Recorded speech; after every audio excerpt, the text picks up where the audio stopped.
My name is Avery Linwood. I'm 29, and the night I learned what love isn't began with a joke. Victor called it a tradition. Friendsgiving, but spicier. He said it in the car like a promise and a warning, tapping the steering wheel in that easy rhythm he used when he was trying to reassure me. It's how we show love, he said, smiling. We roast each other. Nothing's off limits. Don't be so sensitive. I told him I could take a joke. What I meant was, tell me I'm safe and I will meet you there. The house smelled like cinnamon and money. Warm lights strung across crown molding, a table set like a magazine spread. The moment we walked in, the temperature dropped anyway. Whitney glanced at my shoes before her eyes rose to my face. Pet swirled a glass of wine as if auditioning for an ad.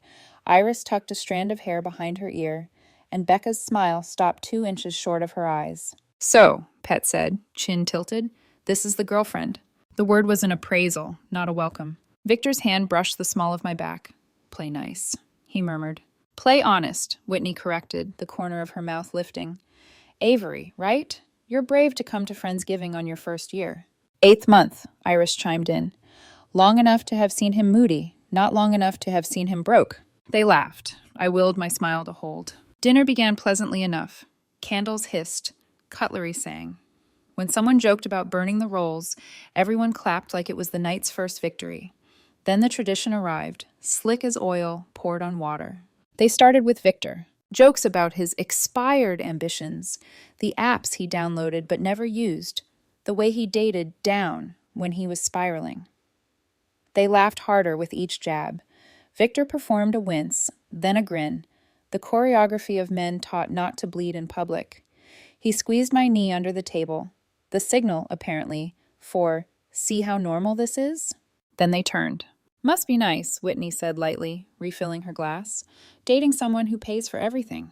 I paid for exactly 2 dinners, I said, still smiling. Victor made triple my salary. He stared at his plate. Does she know about the backup list? Iris asked. The laughter that followed had a feral edge. What backup list? I asked. Oh, just the ranking we keep, Becca said breezily, like weather, of which girlfriends are worth keeping. You're what, Victor? Pet pretended to calculate. 3rd place? I laughed. It sounded like a cough. They kept going. My job wasn't impressive. My apartment was cozy like a euphemism. My clothes had vintage aspirations. Even my laugh was wrong. Too loud. Too earnest. Too much.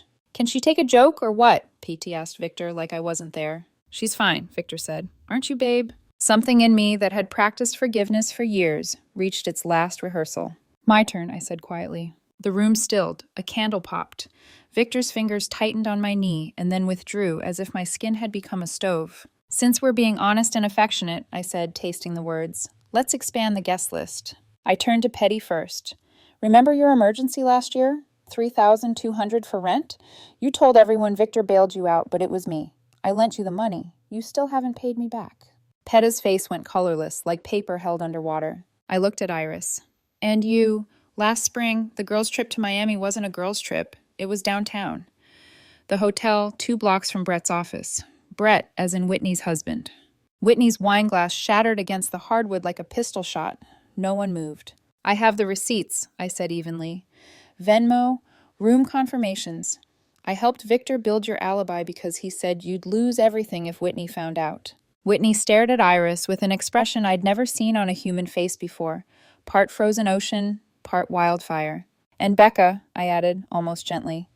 The DUI last Christmas didn't get dropped. Victor called in a favor with his cousin, the public defender. Cost him $5,000 to make it disappear. Becca's breath hitched. Tears gathered without falling. But this is affectionate roasting, I went on. Nothing's off limits. That's the tradition. Victor's hand found my wrist, his nails digging crescent moons into skin. We need to leave, he hissed. No, Whitney said, voice like ice forming. Let her finish. There isn't more, I said, standing. That's enough truth for one holiday. I took my coat. The foyer mirror caught a woman I recognized and didn't. Same eyes, steadier spine. When I opened the door, the autumn air hit like a baptism. Victor caught up to me on the porch. What the hell is wrong with you? You told me I was too sensitive, I said. I proved I wasn't. Behind him, voices rose. Whitney screamed Iris's name. A chair scraped. Something broke. A sob tore the varnish off the night. You just destroyed my friendships, Victor said. Funny, I replied. They were destroying you for 8 months. I just turned on the lights. I stepped into the cold. He followed, the door clicking shut behind us, a seal broken. "Do you think this makes you righteous?" he asked. "You humiliated them." "They humiliated me first, and you let them." "It's a tradition." "It's abuse with a punchline." He flinched like I'd physically struck him. "You don't understand this circle. Whitney's family is—" "Powerful," I finished. "I heard." "Dennis Harrington owns half the block downtown. His lawyers will eat you for breakfast if Whitney decides to weaponize this." "Noted." I wrapped my scarf tighter. "But truth isn't slander, Victor." He stared at me, the way people look at a fire they thought they could control. You and I what? Survive this?" I shook my head. "You brought me into a den and asked me to smile while I was savaged. I won't apologize for having teeth." His jaw worked. "Give me your keys." The line should have felt melodramatic. It felt like inventory. The last thing binding us was the illusion we were on the same side. I slid the spare house key from my ring and set it in his open palm. Metal on skin, a small ceremony. He didn't say goodbye, neither did I. On the sidewalk, my phone began its new life. Buzzing, buzzing. Unknown numbers. One from Pet, a threat dressed as etiquette. One from Becca, a plea paved with the word mistake. Iris didn't text at all. Whitney didn't need to. I could still hear her voice through the door, cutting the air into consequences. I walked until my anger cooled into clarity, until the city's noise dulled the echo of glass breaking, and the sound of a woman realizing her marriage had never been singular. Back in my apartment, I sat on the edge of the bed and stared at my hands. They were shaking. 8 months, ended on a porch. A social circle, detonated over dessert. I had chosen honesty over harmony, and it had cost me a room full of people who would have sworn they were kind. My phone lit again, a number I didn't recognize. I let it ring to voicemail. When it buzzed with a text, I opened it. "We need to talk."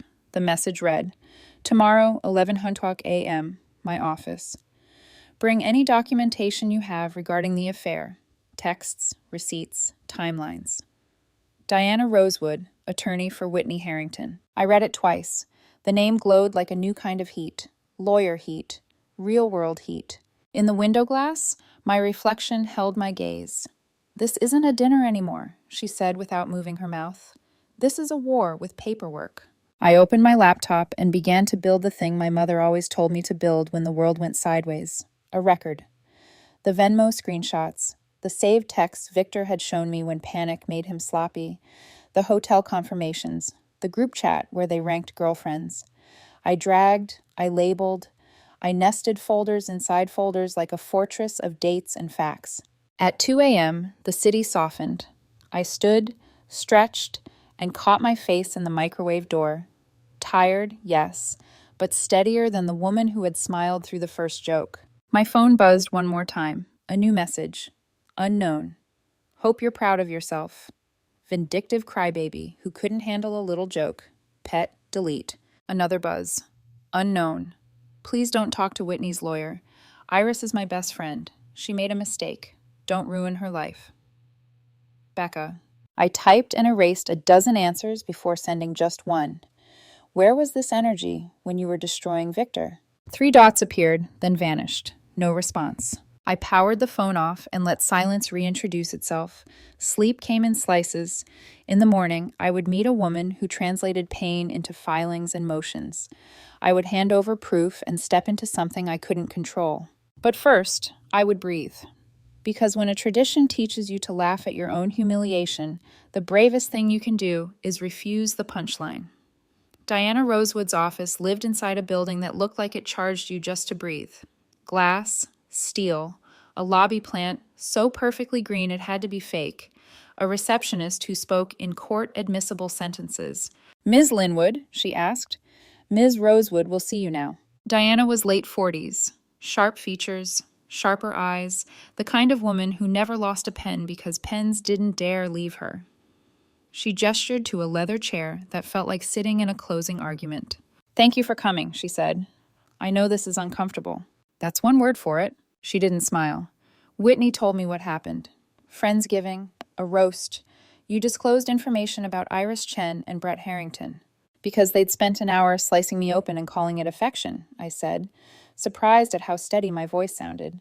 "And because it was true." "Truth is useful," Diana said. "But we need more than truth. We need evidence. What do you have? I laid my phone on her desk like a witness. Venmo transactions showing Iris paying for the downtown hotel. Texts between Victor and Iris discussing alibis. Dates, times, screenshots of the group chat where they rank girlfriends. A hotel confirmation for a weekend Iris claimed to be in Miami.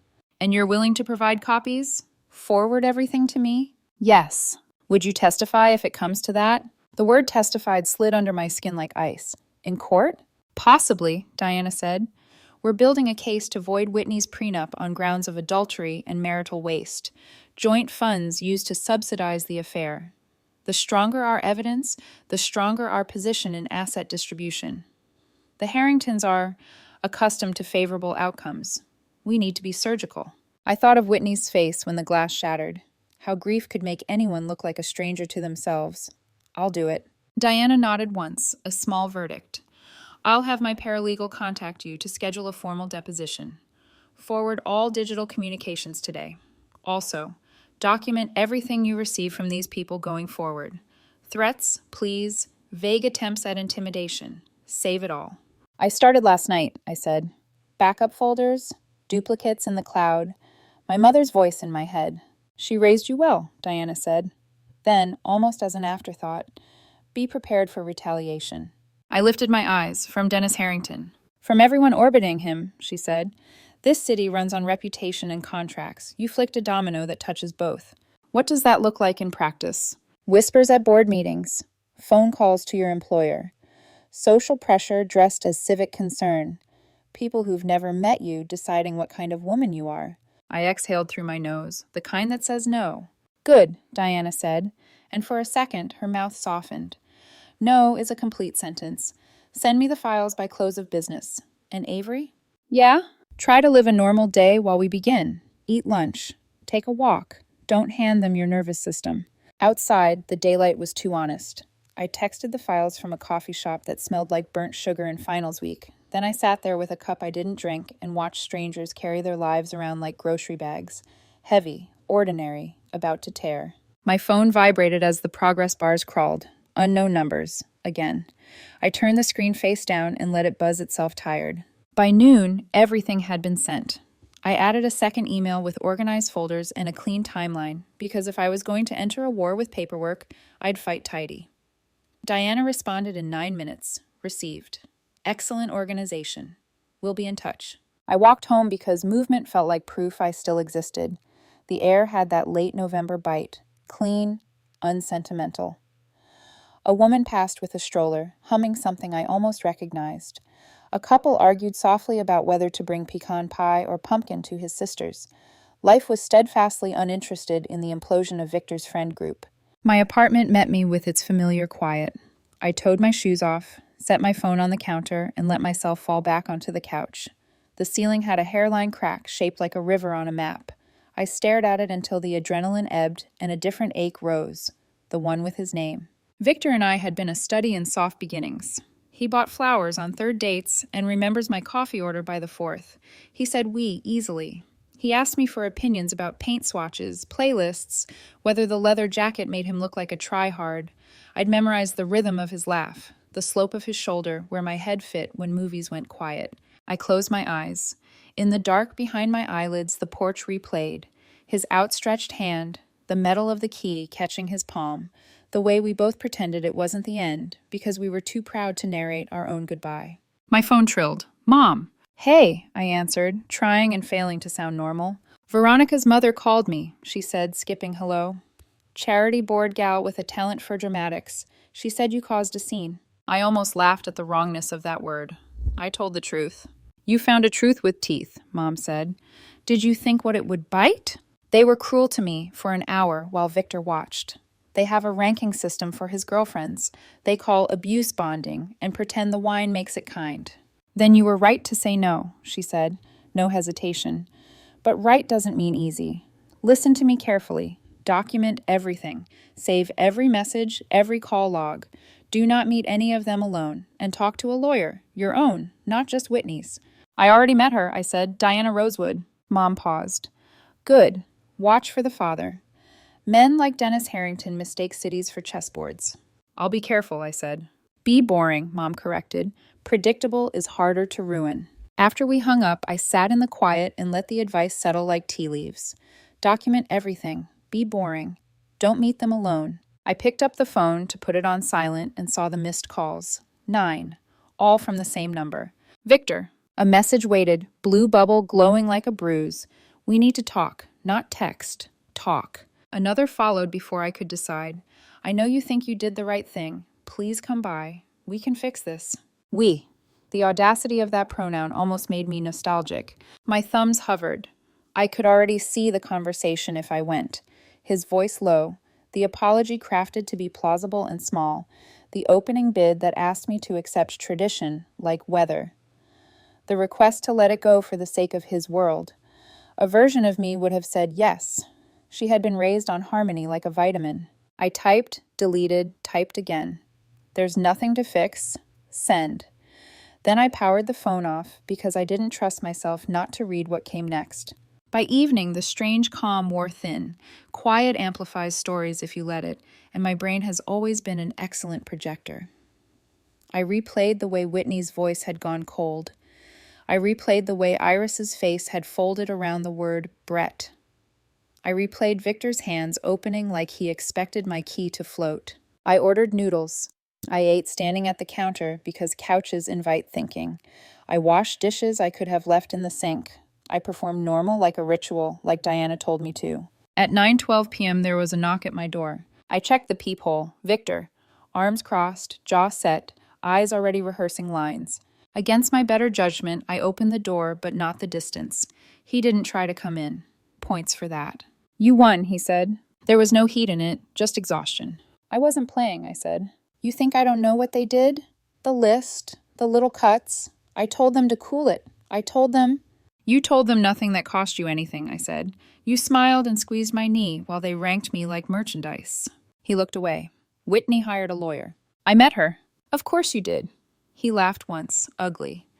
Do you know what will happen when Dennis gets involved? He's already making calls. To who? Everyone. Board members. Non-profits. Your employer, if he learns where you work. He met my eyes again. I'm not defending it. I'm telling you the weather report. I felt something slow and stubborn settle in my chest. Then I'll bring an umbrella.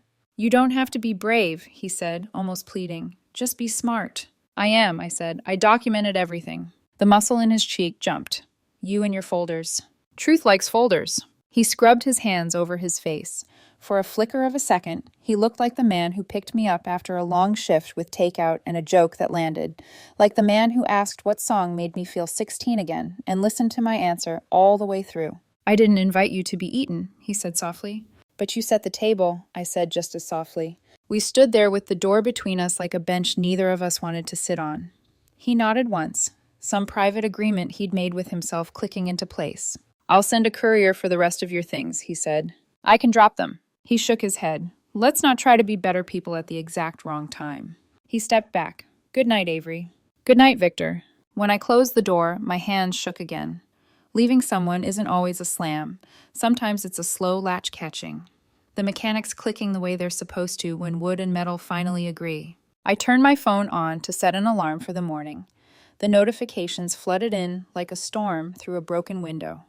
3 from unknown numbers, 2 from Pet. 1 from a contact I didn't recognize until the preview line stole all the air from my lungs. Dennis Harrington, we should speak about the lies you're spreading and the damage you have already done.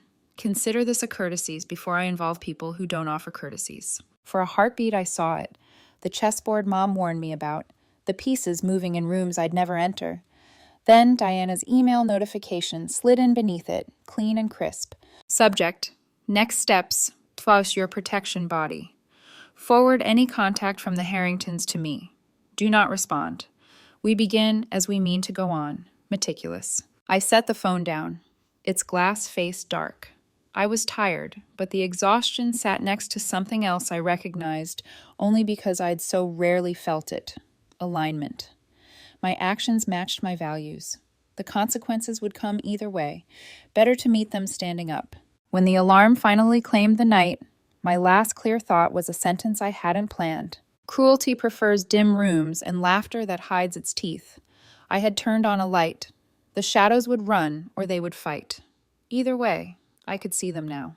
The next morning arrived gray and heavy, like the sky itself was deliberating which side to take. I woke early, nerves already awake before me. Coffee, shower, silence. Every motion careful, as though sudden movement might make the whole thing shatter again. By 8 a.m., I'd already printed out every screenshot, every Venmo receipt, every message. My kitchen table looked like a detective's bulletin board without the red string. I wanted order, something predictable to cling to before the storm hit. The storm came fast. My phone rang while I was stapling the last set of pages. A number I didn't recognize, but I knew it anyway. Ms. Linwood? The voice was crisp, expensive. This is Dennis Harrington. He didn't wait for acknowledgement. I'm reaching out as a courtesy, he said, as if civility were something he could invoice. I'm told you've involved yourself in matters that don't concern you. My daughter's marriage, for instance. Whitney contacted me, I said evenly. Her lawyer asked for evidence. I cooperated. Evidence? He laughed once, without humor. You mean gossip?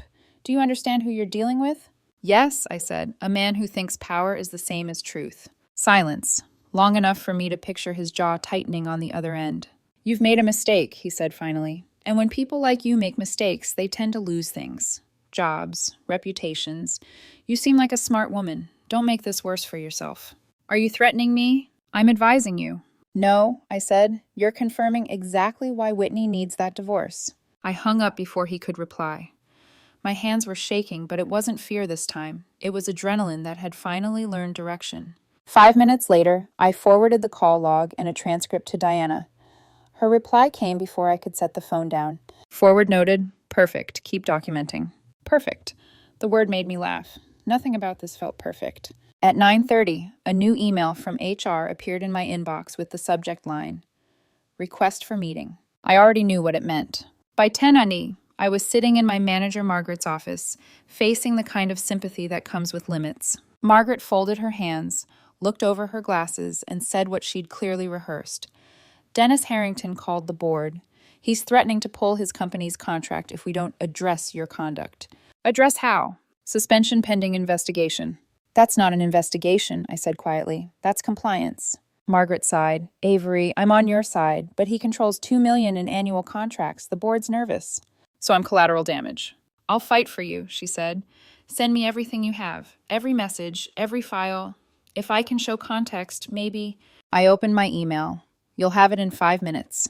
When I left her office, people stared. Not maliciously, just that mix of curiosity and caution reserved for stories still forming.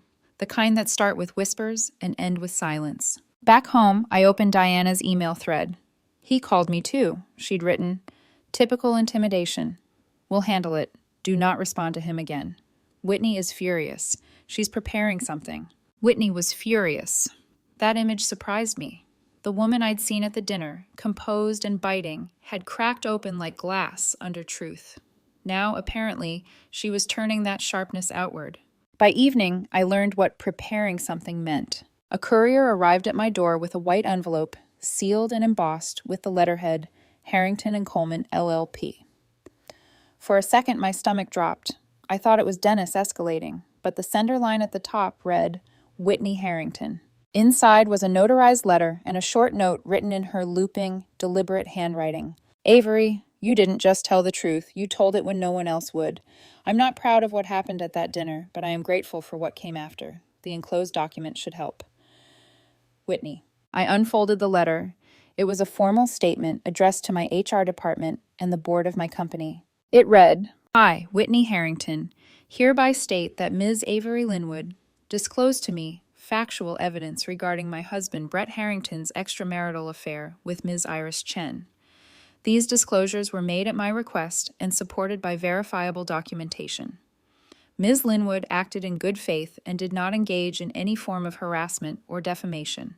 Furthermore, subsequent investigation has revealed that marital funds were used to support said affair, constituting financial misconduct.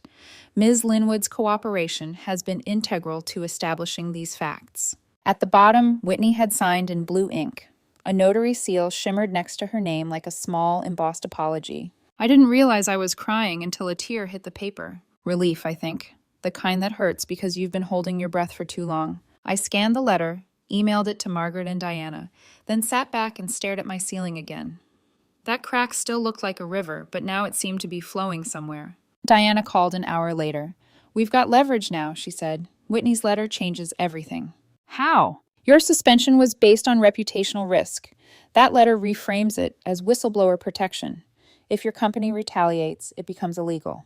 "I didn't set out to be a whistleblower," I said. "No one ever does," Diana replied. "They just refuse to lie when everyone else is comfortable pretending." Outside, rain started.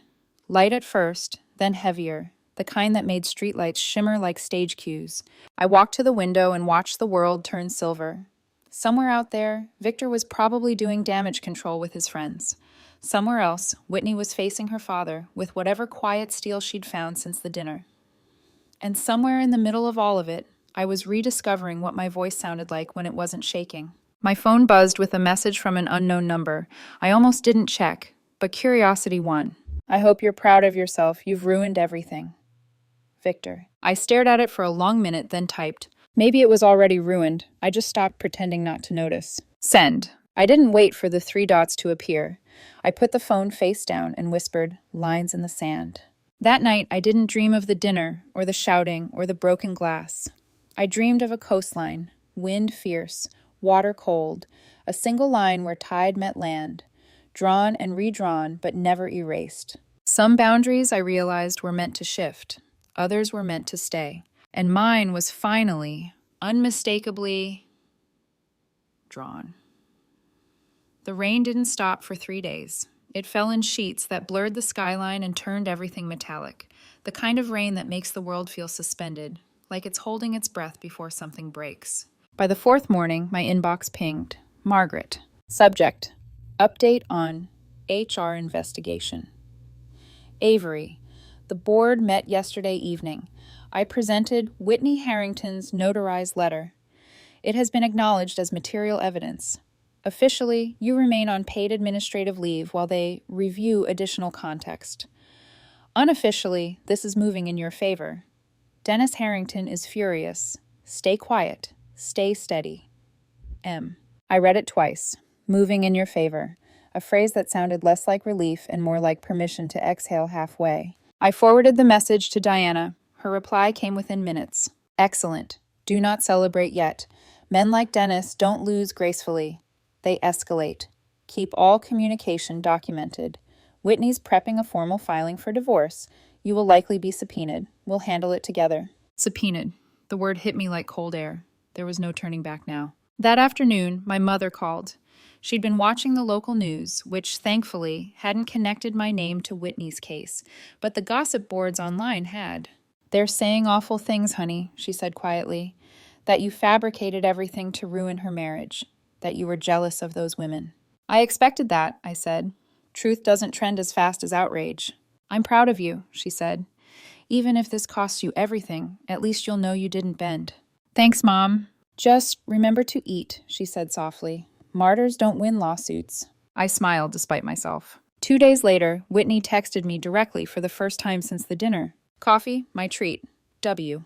We met at a quiet cafe across from the courthouse. She looked different. Hair pulled back, no makeup, eyes rimmed red, but clear. Freedom had changed her posture. "I wanted to thank you in person," she said. "For testifying? For not letting them laugh at cruelty and call it culture." She stirred her coffee, then added, "My father doesn't know how to lose, but he's about to learn." "Dennis called me," I said, tried to scare me off. "Of course he did." Her mouth curved, not in humor, but in something sharper. "He spent decades running this city like a chessboard. I'm the one who finally flipped it." She slid a manila envelope across the table. Inside was another copy of her letter, plus a new document on official stationery. "To whom it may concern, Ms. Linwood's participation in these proceedings constitutes cooperation in uncovering financial misconduct. Any retaliation against her will be treated as interference in an active legal matter. Signed, Diana Rosewood, Escroff." I stared at it. "You're protecting me." Whitney nodded. "It's the least I can do." "Your father's not going to like that." "He doesn't have to. He's not used to women protecting each other." Something in her tone softened then. "You should know. Dennis has already called the press. He's spinning the story as if you're some vindictive ex of Iris." I laughed quietly. Of course. I've never even been in the same room as Iris outside that dinner. I know, she said, but the lie will travel before the truth puts on its shoes. That's why Diana and I are going public first, with documents, facts. We'll control the narrative. Won't that make it worse? For him, she said. She took a breath, the kind that rearranges a person. I'm divorcing Brett. It'll be messy, but I'll finally be free. I'm sorry it had to happen like this. I'm not, she said, voice steady. The rot needed air. That evening, Diana called. Whitney's filing tomorrow. Once it's public, Dennis will lose his leverage over your employer. Because he'll be too busy defending himself, I said. Exactly. But be prepared. When powerful people fall, they make noise. I didn't have to wait long to hear it. The next morning, the headline hit the local digital papers. Heiress files for divorce, cites husband's infidelity and financial misconduct. The accompanying photo showed Whitney leaving her lawyer's office, chin high, eyes hidden behind dark glasses. My phone didn't stop buzzing for hours. Some texts were supportive, most were venom disguised as civility. Then came one from Victor. What did you do, Avery? You've made enemies you can't even see. I stared at it for a long moment before replying. They were already enemies. I just stopped pretending they were friends. No response. By afternoon, I got another email from Margaret. Update. Dennis Harrington has withdrawn his threats. Contract remains in place. The board voted unanimously to reinstate you, effective immediately, with back pay. HR will issue an apology letter. You're cleared, Avery. Officially. I read it out loud. You're cleared. It didn't feel like victory. It felt like oxygen. Still, the relief made me lightheaded. I walked outside into the drizzle, tilted my face toward the sky, and let the rain mix with the taste of something I hadn't felt in weeks. Peace, or maybe defiance pretending to be peace. That night, Diana called again. Congratulations, she said. You survived your first power play. Barely. You did better than most. You kept records. You didn't engage. That's how you win against people who live on intimidation. They expect panic, not precision. So, what happens next? Court, 3 weeks from now. You'll testify. Whitney will too. Brett's lawyer will go scorched earth. But we have facts, timestamps, money trails. It's not gossip anymore. It's arithmetic. I'll be there, I said. Good, she said. And Avery? Yeah?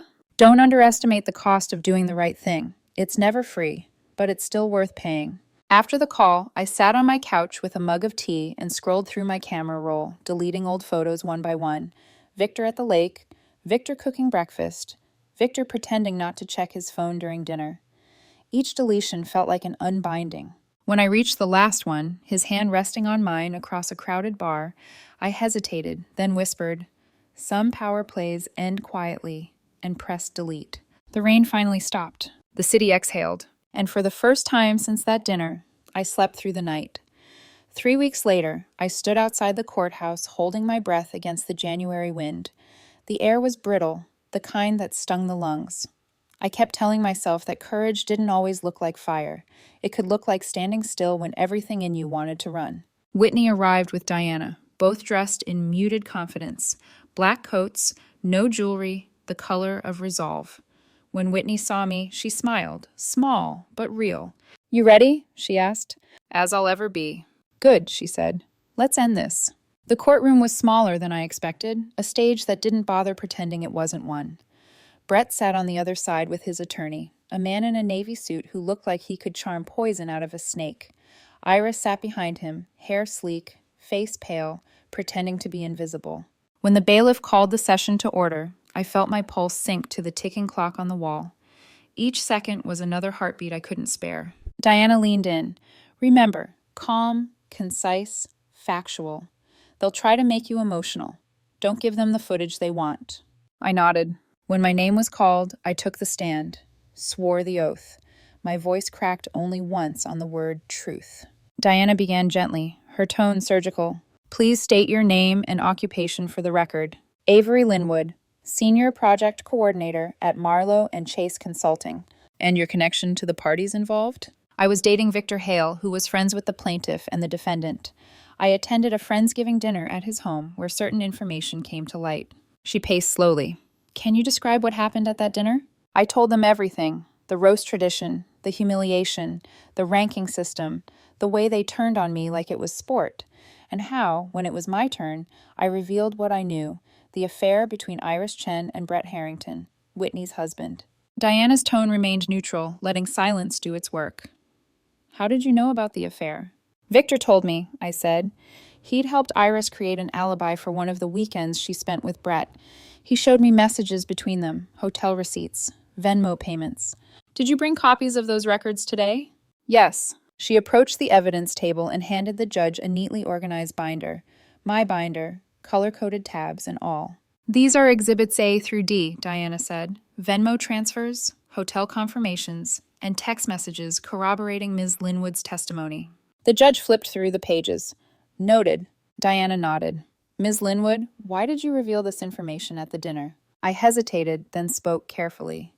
Because they'd spent an hour mocking me and others, calling it love, and because I was tired of watching people destroy each other and pretend it was friendship. Someone needed to tell the truth. Diana smiled faintly. No further questions. Brett's lawyer stood, buttoning his jacket with the kind of confidence that comes from billing by the hour. Ms. Linwood, he began, voice smooth as varnish, you claim you exposed this affair out of moral duty. But isn't it true that you were angry, that you felt humiliated and wanted revenge? I was angry, I said, but I didn't lie. Anger can distort perception, can't it? Facts don't need my perception, I said. They're dated, time-stamped, and verifiable. He smiled like a man indulging a child. You seem very interested in proving yourself. Tell me, did you harbor any romantic feelings for Mr. Harrington's wife? The courtroom went dead quiet. Even the air stopped moving. No, I said flatly. That's absurd. Then why involve yourself in her marriage? Because she deserved to know the truth about it. Or because you wanted attention, he said softly. You made quite a scene at that dinner, didn't you? I told the truth in a room that worshipped lies. If that's a scene, so be it. A small sound came from the gallery, someone trying not to laugh. I didn't look to see who. The lawyer's expression didn't change, but his eyes hardened. No further questions. Diana's hand brushed my arm as I stepped down, a silent well done. Whitney testified next. Calm, clear, devastating. She described how she'd found credit card statements showing charges at hotels where Brett claimed to be on business trips, how Iris had suddenly become unavailable during those same weekends, how the lies stacked into a tower too tall to ignore. When Brett's lawyer tried to paint her as greedy, she didn't blink. I'm not after money, she said. I'm after honesty. I want my daughter to grow up knowing that silence isn't loyalty. You could feel the air shift with her words. Even the judge stopped taking notes for a second. For 2 days, witnesses came and went. Financial experts, phone analysts, digital forensics. Piece by piece, the picture built itself. 2 years of deceit financed by joint accounts and covered by friendly favors. By the time closing statements arrived, I could see exhaustion etched on everyone's faces. Even Brett's lawyer had lost his polish. Diana's voice cut through the weariness. This isn't about revenge or gossip, she said to the court. It's about accountability. Every exhibit, every testimony, every receipt shows a pattern of betrayal conducted with shared funds. My client didn't ask for this war, but she won't live quietly in someone else's deception. The judge took a week to deliver her ruling. It felt like a lifetime. When the decision finally came, Diana called me before dawn. We won, she said simply. Complete victory. The prenup is void. Assets split evenly. Brett pays Whitney's legal fees. I sat up, heart pounding. And Iris? Brett's suing her for alienation of affection. It'll settle quietly. There was a long pause before I said, I should feel happy. You feel tired, Diana replied. That's normal. Justice always feels quieter than revenge. That evening, I got a message from Victor.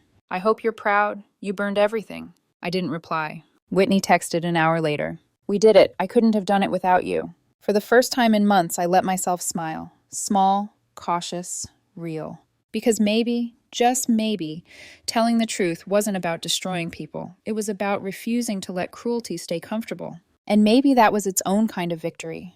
The morning after the verdict, sunlight spilled across my apartment like it was auditioning for forgiveness. I hadn't slept much. My mind kept replaying the judge's voice, those clean, irreversible words. The court finds in favor of the petitioner, Mrs. Whitney Harrington. It should have felt triumphant. Instead, it felt quiet. The kind of quiet that follows a storm. Not peace exactly, just absence. My phone buzzed against the table. A Venmo notification. Pet. 321. Square. I stared at it. A small, unexpected punctuation mark to a year's worth of chaos.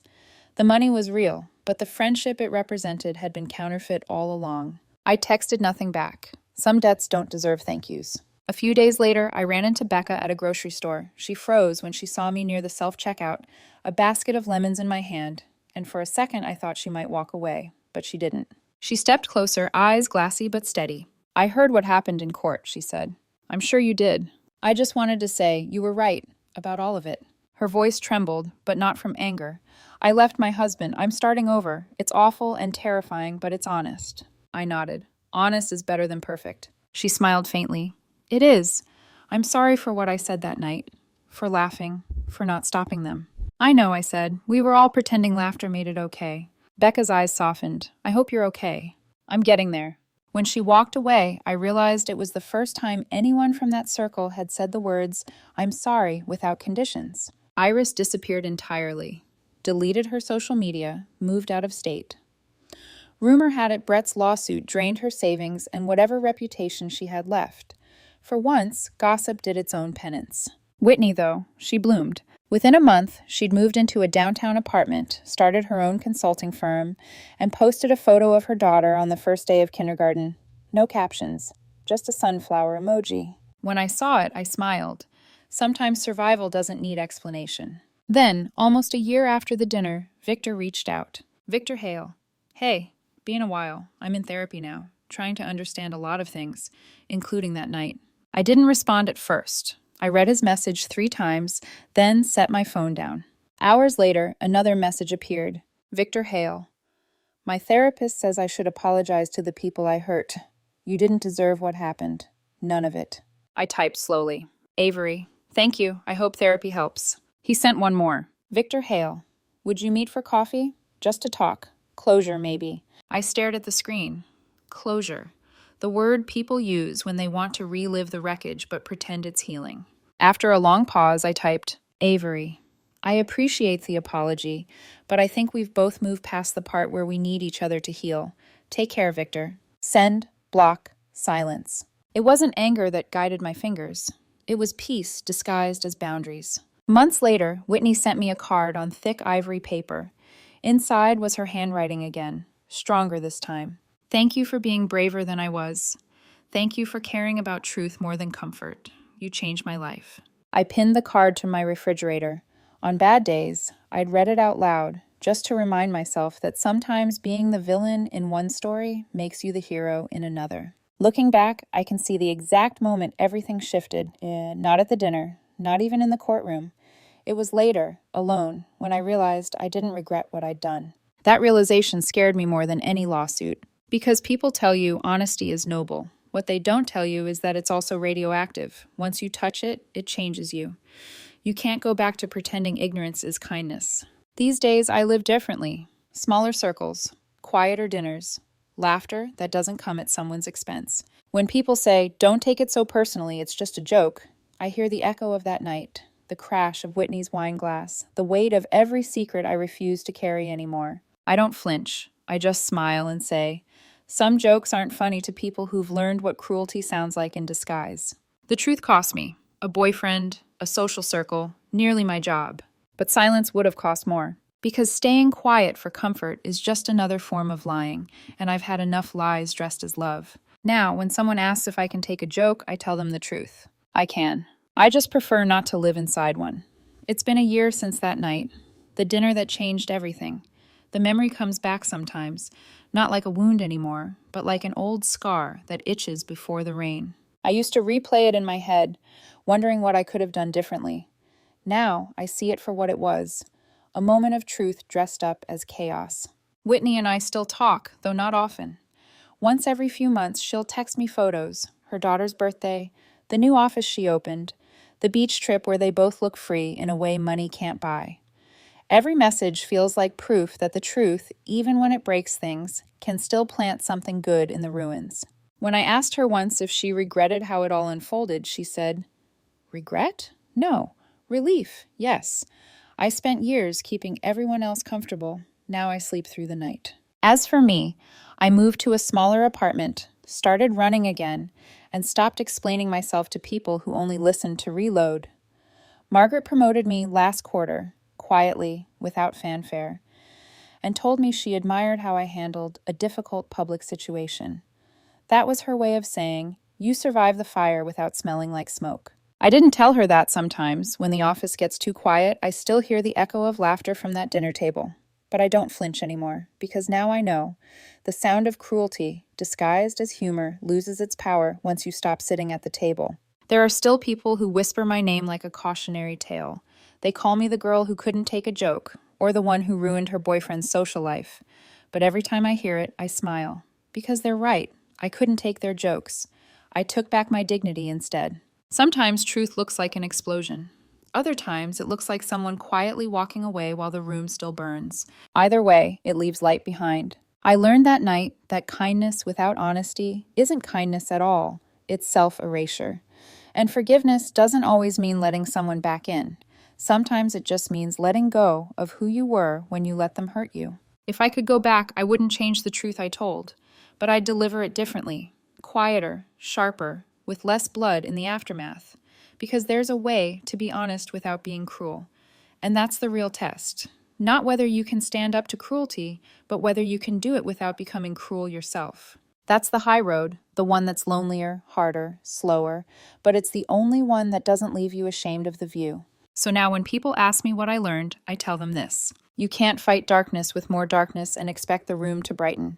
You can't tear people down and call it justice.